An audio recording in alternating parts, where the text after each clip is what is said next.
Welcome back, everyone, to Detection Dispatch, the podcast that takes you right into the world of what's happening with detection engineering. I'm your host, Alex, bringing you the very latest in DE strategies and topics, practical use cases. And today, the top 10 KQL queries of the year as an exclusive Christmas gift for the community. This was a result of a collaboration of us here on Dispatch and the industry's favorite KQL, who blesses our LinkedIn timeline and our feed every single week with incredibly value-driven content. So I'm joined with none other than Sergio Albea. He is a threat hunter, a researcher, UBA analyst, and senior cloud security engineer, architect, and obviously the Azure KQL world, but probably many of the other clouds too. He's based out of Switzerland, living his best life with all the best chocolate in the world, but actually originally from Spain. And he's been serving the detection community with really great content, right? He just launched an advent calendar, right? If you want 30 more KQL queries, you know where to go. And just overall, we're super lucky to have him join us. So Sergio, thank you so much for being here and for everything you do for the community. For anyone that hasn't been keeping up with your work and missing out, why don't you kick us off by telling us a little bit about yourself and the inspiration behind your content and just how you managed to create such amazing material. Thank you. Thank you very much for the introduction and for the invitation. I'm really happy to be here to be able to share with you and all the community the top 10 queries of 2024. Yeah, about me, as you mentioned, I'm from Barcelona, from Spain, and I moved to Switzerland 5 years ago. And regarding my background, I have been working in IT around 15, 20 years ago, more or less, and really focus on Microsoft technologies. I start with change the systems, change the Skype in that times, not still Teams. And then I moved to Active Directory stuff, then to the cloud, to Azure, and then the last 5 years really focus on security. No? And why security? Because it's every day is a new challenge. Honestly. Exactly. Keeps us very busy. It keeps us doing different things. Exactly. That and is what I was looking for, no? Because when I was doing, for example, the messaging admins things, the only day that was a bit exciting is when we had to patch the service. So no. That's when you knew that was your calling. Exactly. Well, further than that was not the same. And since I am in security, is every day new things to secure, new research, and really work on threat, you know, as you mentioned. So yeah, I'm really on that. Anything you're working on right now? Maybe UBA related? Yeah, exactly. Thanks for mentioning. It's a personal project, as we discussed before. No, I think that nowadays we have a lot of metrics as the might attack to detect possible attack vectors that are coming from hackers, from bad actors, to detect different techniques. Then we have other ones as threat model and other initiative to detect software vulnerabilities or the best configurations. But I was missing a matrix or initiative related to user behavior, and is where I'm working now. You can visit to skip.com. Basically, is a matrix, a table where you can find different user behaviors from what they used to be able to do, exchange emails, connect to networks, and signing with their users. And based on that, there are different behaviors that can help you to identify possible some threats. We're super eager for anything that is new and now in the UBA world, because that it's a bit behind the rest of the things. Everyone always wants to go for MITRE matrices, so we are very, very excited for that to come out. And you for our listeners, you can follow Sergio on. He's on WordPress. He's on GitHub. He's on LinkedIn. Obviously KQL of the week, and we'll post all of his links for you to follow here in the show notes and obviously here on Spotify. So, and also just overall, I guess with all the experience, right, and analysis and retrospective, right, you obviously have what it takes to think very objectively, to think about what are those well optimized queries, like with so much expertise. So how the episode is going to roll, Sergio and I teamed up to create a little ebook, like a PDF, short, snappy, to the point, packed with the KQL queries that you need to detect some of the most trendiest kind of threats or attacks of 2024.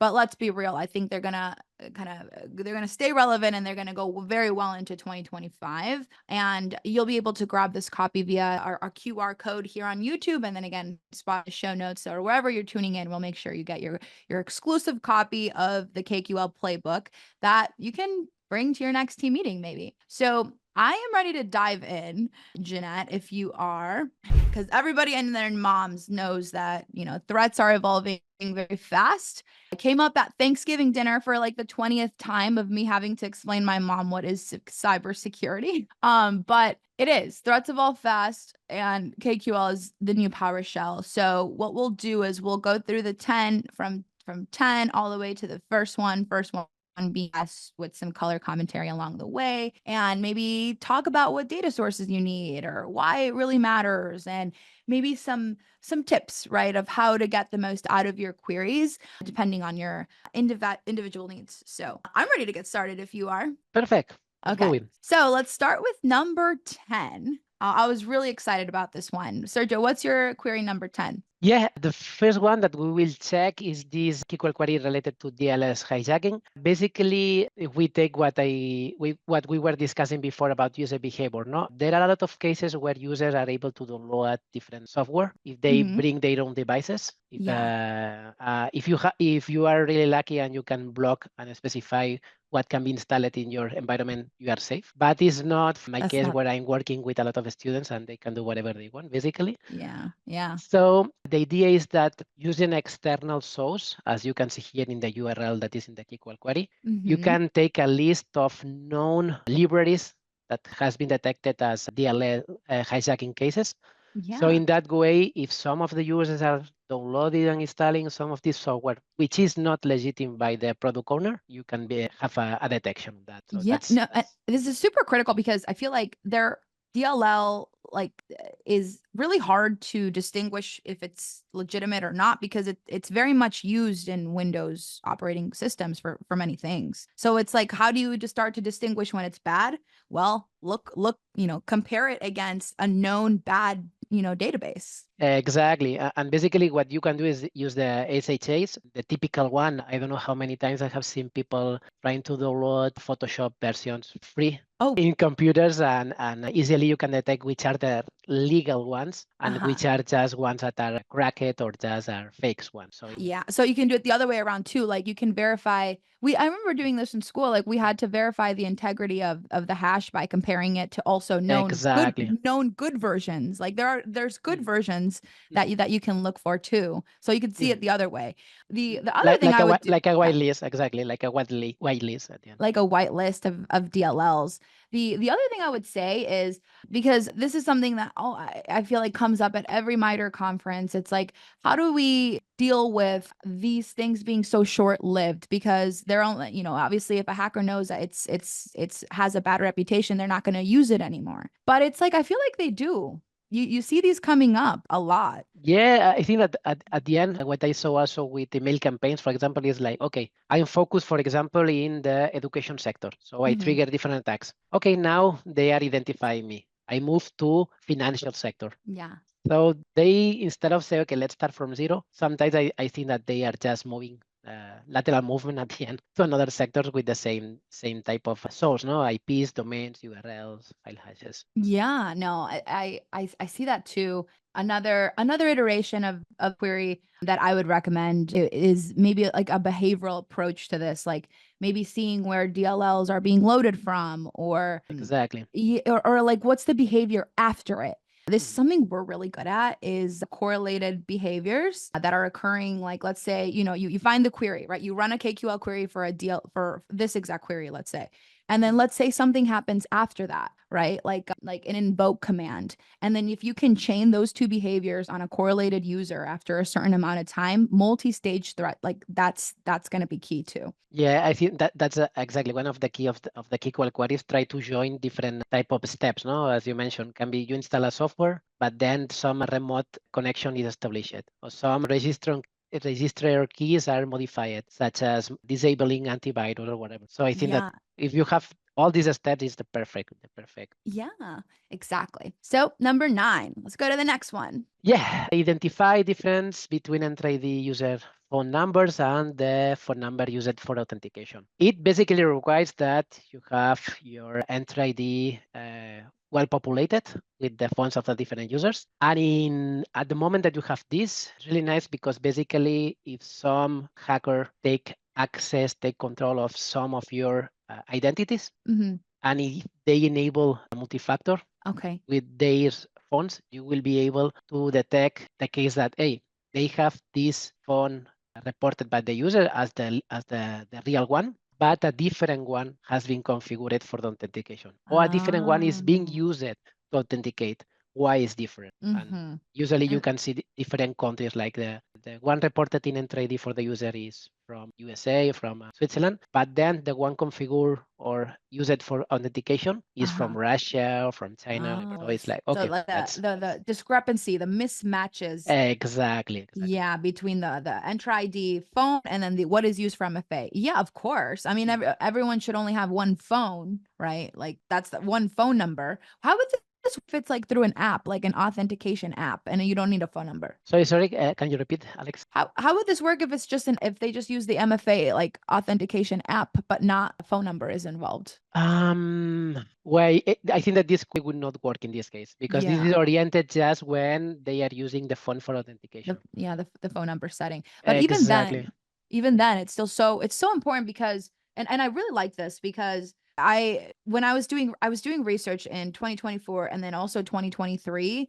Entra ID was the most targeted types of attacks. And even Microsoft is, very transparent about that. They're like, yes, there's a surge. People are targeting Entra ID. There was a surge in 2024. In 2023, there was a surge like up 9. And then from the year before that. So it's constantly going, it's constantly targeted. And we are, there, it's the easy way in. If it's poorly misconfigured, it's a no-brainer to use. It's totally a target, and I think that I didn't include any KQL query about tokens, but I think that tokens and Entra ID is really complex and really needs to be more. Yeah. Well, yeah, with tokens, they're just logging in with real tokens. So it's like Yes. from a detection perspective, how do you see if it's a real or not? Even because they're using a real token. Yeah. And yeah, and based on that, even Microsoft accept that there are a lot of product limitations as well. Yeah. But yeah, that's another topic. But it's good because that means that, in the defender space, we there's work for us to do. Exactly. I really love this one. All right, next one. Query number 8. This one I gotta say, I had to read through it a few times because it's been a while since I've touched the DTLS OSI model and like the layers and the protocols of network communications. So it's been a minute. I had to read it a few times. So strap in, listeners. Tell us about communication risks. Yeah, to be honest, I had to back also to read to read, because I mean I'm not expert at all by encryption. No? Basically, during these 10 KQL queries, there are 2 encryption KQL queries. One is this one, which is for ciphers, which is encryption algorithm, and there is a second one that we will see in the next KQL queries that is for encryption. So basically, what I want to achieve with this query and the other one is to review if the current cipher, switch, encryptions, or the encryption group are enough for your information. So what it means, basically, it checks from the YANA site. YANA site is a known place that manage DNS route, IP addressing, and other internet protocols. It's called Internet Assigned Number Authority. It's really well known. And from there, you can take which are the most recommended, which are the weakness, which are the best secure protocols algorithms. And based on that, you can match in your tenant and review which are your level of encryption. So at the end, depends on your level. If you are managing really sensitive information, perhaps you need the most highest one. If your information is not critical, perhaps you can see in this KQL query that the ones that are being shown in the results are enough. So it depends on your. So they're providing kind of this best practices like of types of encryption, and so if you are having weak encryption, you can be a victim to like kind of man in the middle attacks, right? Like eavesdropping, tampering, message forging, like the integrity of the message. That can be pretty, like if it's weak encryption, that can be exploited easily, which is what this query looks for.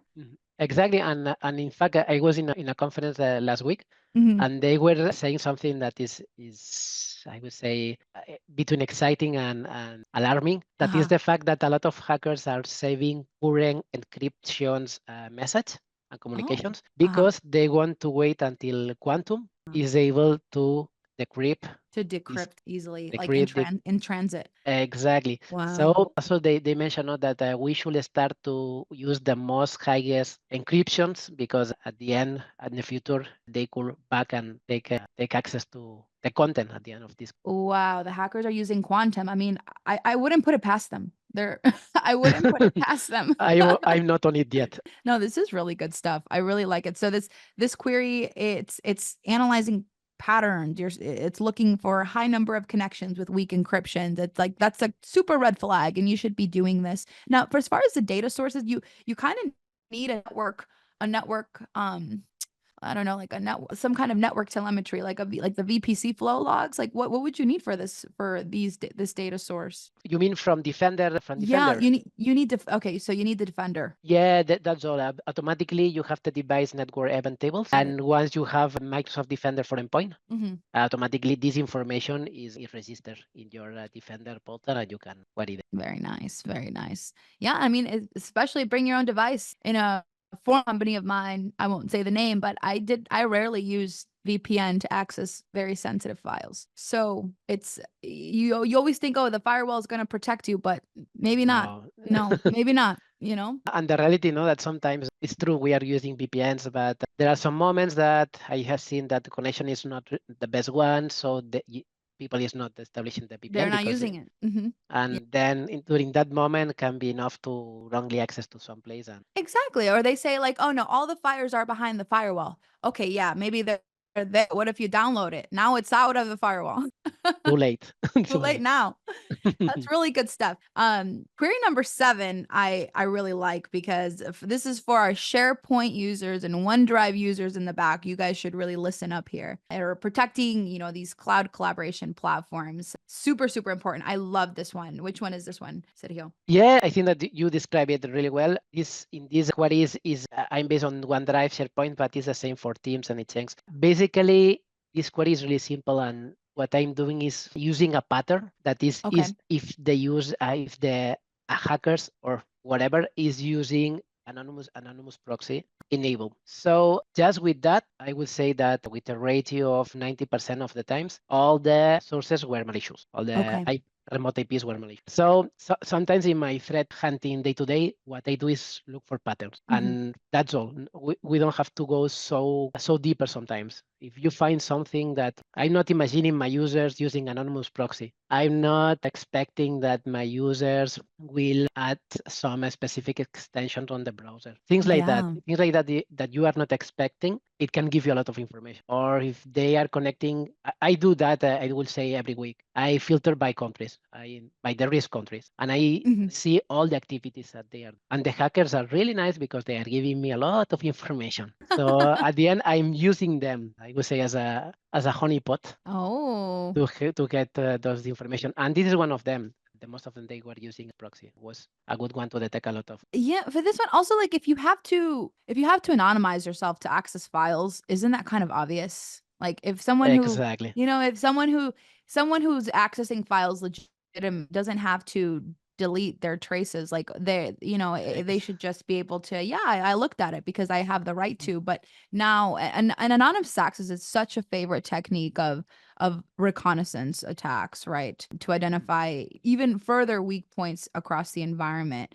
So some would say like ensuring strict sharing policies is can easily mitigates this risk, but I don't think this query would hurt to look at. No, and and also as you mentioning from a hacker point of view, if I think like as a backtack actor, I will Mhm. not use anonymous proxy because I will be detected so fast. But at Mhm. the end, the reality is that we have a No lot one's of looking. Yeah. exactly. But at the end, the reality is that there are a lot of hackers Yeah. that they are just not saying, okay, I will establish a remote connection or SSH, and I will take access over the exposed device. But they don't care Yeah. about what is happening, about the communication or whatever. So that's Mhm. the reality. They are the really, really experienced and advanced hackers and the ones that are just reading some papers on the internet. Yeah, I agree that I mean the hackers that are very very motivated and they're gonna launch these super like, yeah, they're already there. They're probably likely gonna do it. But unless you're looking at every single one of these things. Exactly. And my favorite things to look at is anything that has to do like file related, like file changes, file updates. Like I always found myself liking to look at that information. I don't know why. Maybe I'm just like really nosy. No, but it's true. More if you are able to take like trends or non-expected behavior. This user has not worked never with this file, or in the Yeah. last 24 hours has modified it a lot. It's like Yeah, it's an important exactly. point. I agree. I that this is more my favorite to look at and monitor than like something in the network, like a DJA algorithm or something. Like this is more fun. It's like partaking in gossip. I don't know. I'm happy to see that I'm not the only one saying that it's fun, this that hunting stuff. Yeah. Alrighty. Next one. Oh, this is another advanced one. Strap in. Everybody strap in. Mayday. This has to do with types of encryption, right? Exactly. In this case, as I was saying before, I'm using also YANA site, but in this case, I'm using the encryption groups. There are two ones are called here the notes. No, I don't have the notes, but they are called Elliptic curve and Diffie-Hellman group. exactly. Thank you very much. Yeah. And basically, there is the Diffie-Hellman is a key exchange as we are doing when there are TLS communication with different mathematics and calculation. I'm really bad on math, so I go not deeper on that. So basically, what you can achieve with this query is to see which kind of encryption group is using your devices to establish communication. So as I said before, can be that the first one is the elliptic one is enough, or you need the second one. So it depends on the information, as I say, the level of sensitive data that you. Okay. So you're saying like if the item is not marked as recommended, it doesn't mean it's flawed. It means that it's not been through enough of the process. So what is this for? Like for cryptography, it's for ensuring securing like communications. So it's exploiting it. It's exploiting like a vulnerability in this secure communication. Exactly, and also Okay. what I see these queries from a standard, no? If, for example, depending on your business, imagine that you are a financial one and you need to be compliant with PCI DSS. So could be that they tell you for the communication you need to use Diffie-Hellman, yes or yes. So in that way, you can detect. I'm not establishing all the connection with this encryption group, so I should send something. Or if you are with the HAPAA for the health insurance, perhaps also you need to use a specific group or a specific cyber suite as we saw before. No, so I think that it helps you to be aligned with your compliance. Oh, so this is a compliance query all the way. So Yeah, we for can say for it my as well as compliance compliance. listeners, my compliance listeners, you're gonna really want to listen to this. Which one do you use? Elliptic curve or Diffie-Hellman groups encryption methods? Let me know. Next one, query number 5. Halfway to go, 50% completion. Yeah, this is basically yes to establish connection against the exposed device. How bad actors or hackers can try to take access. I saw two patterns, as I said before. No, sometimes I'm looking for different patterns, and I saw that when when externally they were specifying this Wave LD or Conquer, which is network protocol or network configuration manager, the most of the times were malicious attempts. So it was a good way to detect if I had some source IP or ISP, as I will talk in the next queries, that all the time the attempts are coming with these two parameters and are malicious.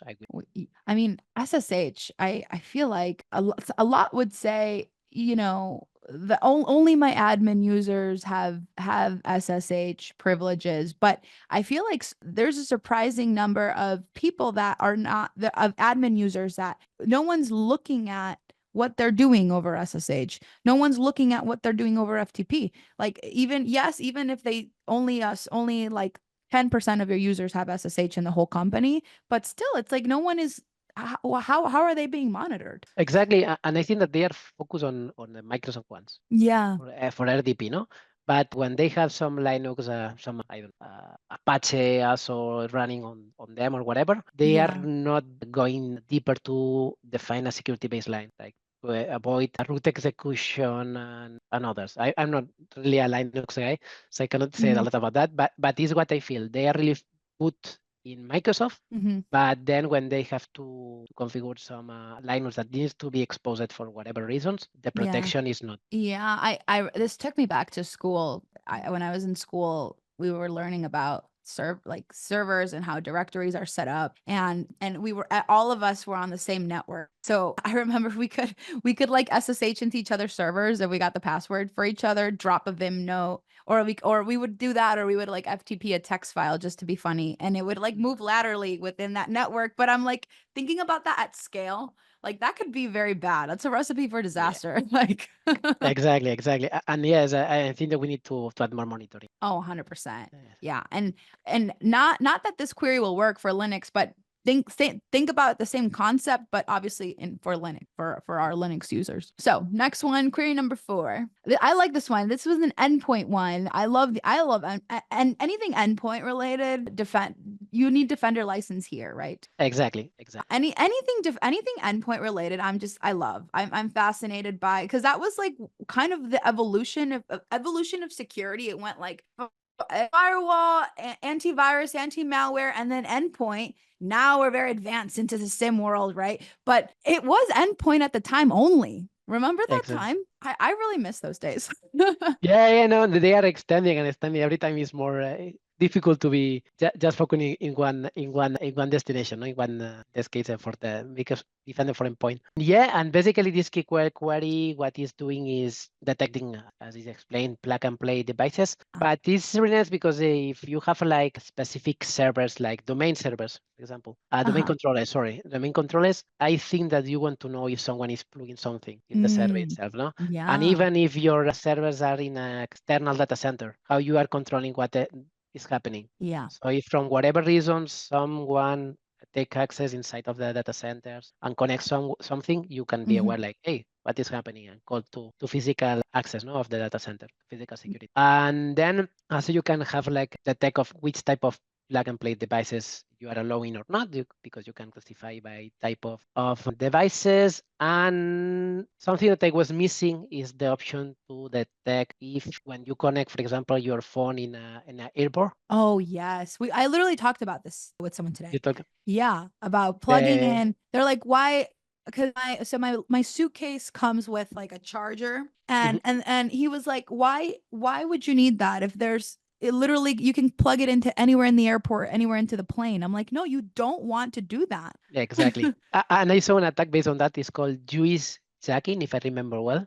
Mhm. Which basically when you connect your mobile in the some of these USB entries in the airport or cafeteria or whatever, some hackers install a small kind of Raspberry and Mm, all the data is transferred, no? mm, And mhm. what I was missing in this endpoint information is that when you connect the USB, there are like 5 pins connected, Uh, and only one of them is for charge the battery. The other one is for oh, transfer data. oh my gosh, that is Exactly. There are some additional, like, I could say, adapters that when you connect the USB is just for change the battery, which is secure, or even mhm. better if you have external battery or you don't connect, it will also works. But I will be really happy if I'm able to see what type of connections. But yeah, the logs are not going so far to tell me which pins is being used when I connect the device. This is a good DEF CON topic. This should be a whole track at DEF CON. So if anyone from DEF CON is listening, like I think we should be exploring more about airport pluggings and all of any more PSB type of attacks. But like some would say that if most organizations don't even allow for USBs anymore, we do. We can do that. But I feel like that doesn't matter. Like that I don't know, it's still relevant even if you just did USB control. It's still relevant, I feel like. But Exactly. And then, mhm. and so far that's the way, no? As you said at the beginning, so far what we can do is just when you detect some connections, detect parallel actions, like Parallel actions. amount of transfer data, for example, things like Yeah. that, no? But a lot of false positive at the end, so Potentially. yeah, I'll never yeah. forget too. I just remembered I was in a QRadar user group in Puerto Rico, and they were explaining how they had a hurricane years back, and they were being sent all of these supplies and to these offices. So, they were just expecting like they were getting help, everything, office supplies. I mean, from pens to notebooks to USBs. Mhm. Those USBs all came infected. And if it wasn't for an antivirus, like that picked up, like it did a scan before, nothing ran, nothing executed, but they did a scan and it found something. And if it wasn't because of that, it would have been really bad. Like that's so horrible. You take a horrible situation like a hurricane, and then that's what you're gonna use to latch on to. Yeah. Oh, yeah, yeah. You USB are for me one of the most challenging things because I would love to have, like, as you mentioned, the typical policy blocking USB ones, but if you are not on that situation where you can do that, you have to work hard to monitor them. Yeah, and you still have to. I mean, your computers, if especially those people that are working with very large files, very large software, Adobe, like they're you're gonna need at some point external hardware. And that's a USB, even though it's a big one, it's a USB. Like I don't, so Exactly. you're gonna have to have access to it. I don't know. People say no, that's an old school attack. You know, we don't need to Not worry at about all. that anymore. Everybody's in the cloud now, but no, it's still relevant No, in not at all. 2024.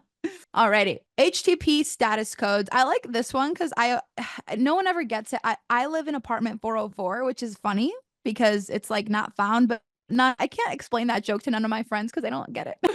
But yeah, this one is status codes for web application recon, right? Yeah, in this case, it's more like a pivot table, as you mentioned it here, that help you to detect which are the different HTTP status codes that are happening on your site, no? So it helps you for different things.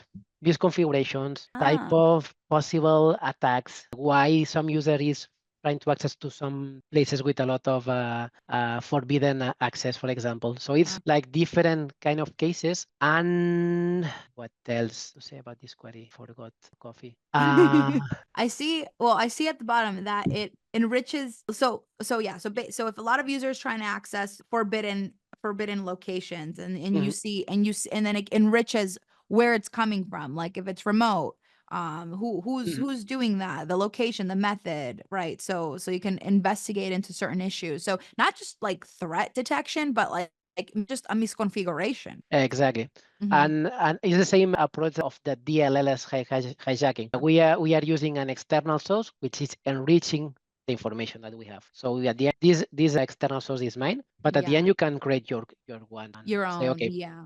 Exactly, and easily, because at the end, never the information that is provided by your log system will give you exactly what you want. So sometimes it's nice to have your own table, and in that way, when you execute the queries, quickly you will identify to have as What a a good, very good tip. Very good tip. So you have like a little pivot table for whatever your criteria is, you can just pivot around it. Exactly. And sometimes the results when you execute some queries is you receive codes and say, okay, nice, but what this means, no?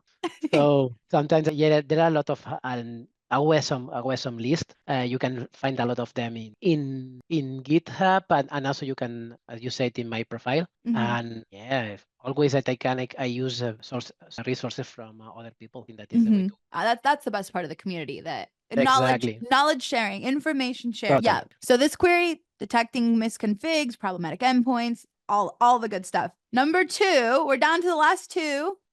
Yeah, this one, I would say this, I'm most proud of that. Why? If you work in threat intelligence and MISP and CTI and all this stuff, you probably know that we are working a lot on monitoring IPs, domains, file hashes. And it has been how we have been working for a long time. But what I found is that sometimes there are ISPs where all the connections attempts, either for sending you emails, either for signing attempts, and others are all malicious. So what it means that they are not used by users. No, they are used just for hackers or bad activities. Wow. But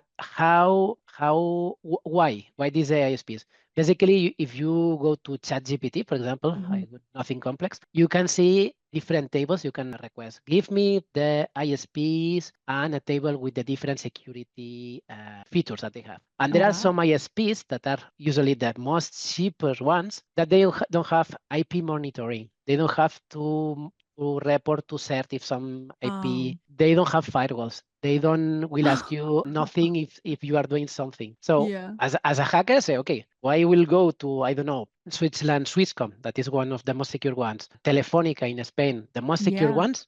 Yeah. Because I will be blocked at the moment that I Of trigger course. an EDMAP scan. I will be blocked Yeah. at the moment. I go to the cheapest ones, no controls, and in that way I can continue with my attacks. And Oh, based on that, this query is just for the sign attempts, but basically it tells you with this ratio and percentage calculation if there are cases where ISPs are only sending you malicious activities, and also tells you, and it has happened to my organizations, some cases where ISPs 24 hours using 152 different IPs against your tenants and with more than 4,000 signing attempts. So like, okay, so instead of block IP by IP, which will take you a lot of time, and yeah. also you have to wait until some vendor as Virus Total tag the IP as malicious, because Yeah, right. until they trigger a malicious activity, they will not be tagged as malicious. So you are going a step further because you know that this ISP usually Oh my they will do. gosh. I've been living under a rock because I trust the ISP. Like only the secure ones, every single one, because there's only so much you can do. I didn't know people were doing this. I mean, would they find it on, is this like on the black market you find a malicious ISP you use? In fact, yes. What I did is I execute the query and I found some cases where the ISP was having this suspicious percentage 100%. And I Uh-huh. was taking the ISP name, and then you look for Google what they are doing, what they are providing, or the page itself is like, wow, I will not I will not use this ISP at all. I see. And you're calculating suspicious ratios here, which I feel like this is one of the areas where KQL just really shines well, right? It's a very powerful language with nesting queries, and I really love that here. So you're calculating a ratio, and then so you're allocating your time, like it helps with the false positives there. Exactly. Exactly. Awesome. Well, I love this one, and especially because this is something I really wanted to talk to you about. I'm like, what do you mean ISPs? I feel like it's almost government regulated. I want to say, don't quote me on that, but I feel like there's only a few you can't use, but it's true from a remote external perspective, you can't really control that. Exactly. And can be that some of them are legal, but at Yeah, the end are low secure. yeah, That's the yeah. point. That I And see. so Legal but low sometimes, secure. exactly. So perhaps Yeah. the name of the query, I didn't configure it correctly. It's not malicious. If not, also can be like risk, I guess, Uh-huh. more Risky. than malicious, no? Risk, Yeah. exactly. Oh, this is such a good number two. I see why you put it down here in the number two. So felicidades on this Yeah. one. Last but certainly not least, number one. Yeah, and basically this one, I put it in number one because was the one that I had more, I don't want to say success, but more cases. Mm-hmm. Basically, I think when we look for remote connections, we are really focused on Mm-hmm. remote IPs, no? But Yeah. what happened is that from the devices itself, some hackers, some bad actors can establish connections inside. So the local IP was changing and was at the end was a remote IP, Uh-huh. but the device is showing that as local IP. So basically, if I take access to your computer, Yeah. I have access, but my remote IP will be moved as local IP because I'm As local. establishing Yeah. connection Mm-hmm. exactly. Mm-hmm. And then from this local IP, I establish a connection to it.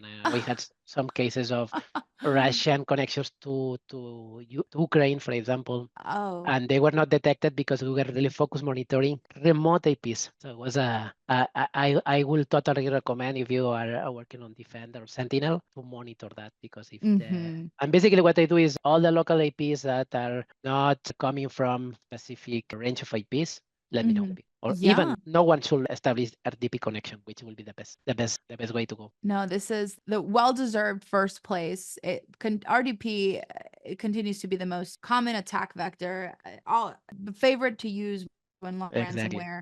And the fact, and then if it's literally bamboozling you, telling you it's an actually local IP, it's easy to miss. And I gotta say, like this is no more than like 5 lines of code. Yeah, yeah, exactly. And sometimes you don't need to develop nothing complex to have a real good case. Absolutely. I think this was honestly the best. My favorite query for sure, and the files one, and then the one before that. So congratulations on this. And there Thank you. you have it, listeners. The top 10 KQL queries of the year. Sergio, thank you so much for Has for been a this pleasure. for this collaboration. I think it was phenomenal, and just overall you're super nice vibe. You are always welcome back here on Detection Dispatch. So I hope you have a wonderful holiday with your family in Spain. And for the listeners, don't forget to download this ebook PDF of all of these queries, and to join us and celebrate the holiday with us December 18th for SecOps Trivia. It's going to be a whole vibe there as well. And we can brush up on some of this OSI model networking stuff that we talked about earlier. And yeah, until next time, keep doing it. Sergio, have a wonderful rest of your day. Thank you so much for joining the podcast. Thank you to you. Thank you.